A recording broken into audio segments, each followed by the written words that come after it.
but try and go back into normal life. I don't know, but yeah, one thing I'm quite adamant that things aren't going to change too much. I'm going to try and continue as things were. I mean, I lead a pretty normal life like most people, and I train hard, I work hard at what I do, but ultimately I'm very normal in my life aside from cycling, and I'm not a celebrity. I will never be a celebrity. I don't consider myself a celebrity.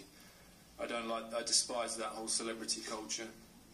I think this country's become so fascinated with people that become famous for not achieving anything in their lives. And I think that all the army people that have been here at the security checkpoints and things through this Olympic Games, you know, you speak to them and you see what one of the fellas said to me yesterday, that he read my book the night before they went into Helmand, and he said he was a jock, and he said it was fucking inspirational. And you know, for someone like that to say that to you, I think that summed it up to me, because that was because you know, those kind of people are real heroes. What they have to go through, and this is just sport, and it's nothing. It's a different world, you know. So that's sort of more humbling, really. And I think that's kind of keeping that check of reality of what this is. At the end of the day, we're sportsmen, we do what we do, and it's fantastic, but there are other things out there in the world that are far more important than what we're doing on this stage. And I think as long as you don't forget those kind of things, then you don't become so engrossed in your own arsehole. And I think that's more important, really. And I, as I said, aim to just continue normal things, you know. After the Olympics is done, my kids go back to school in September, and I'm taking them back to school, and in the mornings pick them up and go to Tesco's and get a pint of milk, because that's normal life, that's reality, you know. Whatever comes of having achieved something in sport, you know, brilliant. I'd take everything that there is, but it is sport at the end of the day. So. Many thanks, Bradley. The most decorated British Olympian. You see them, they're having communication there. The stakes are high, so are the tensions. Two Thai teams and two former badminton partners meeting for the first time as rivals. Maybe things didn't end on the best of terms for those two.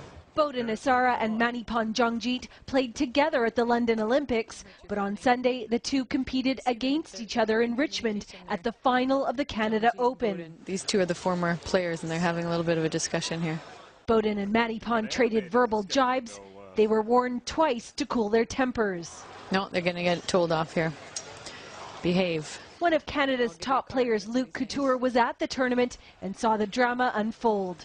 It was just complete shock, because you know, in badminton there's a lot of ego, a lot of testosterone going on, but and it's come close to this point many times before, but I've never seen something go so over the top like this. Oh, and now there's a scrap as Bodhin. Look at this, a chair goes flying. They come right in front of the broadcast location. And no one's breaking these two up. Richmond police were called to the scene, but tournament staff had already broken up the fight. Nobody was charged, but one player needed stitches to his ear. Now the Badminton World Federation is investigating. They have a system called, they give black cards to when you disqualify someone, and that's been in place for about 13 years now. And they've only issued 3 black cards, and the other 2 were for an athlete swearing at an umpire, and you know, an athlete getting into a verbal shouting match with the opponent's coach. So this is totally out of what we've ever seen at a badminton tournament. Video of the tournament has gone viral. Canada's former Olympians say they hope the match doesn't set a bad precedent. In my experience, they should review the video evidence and decide whether there should be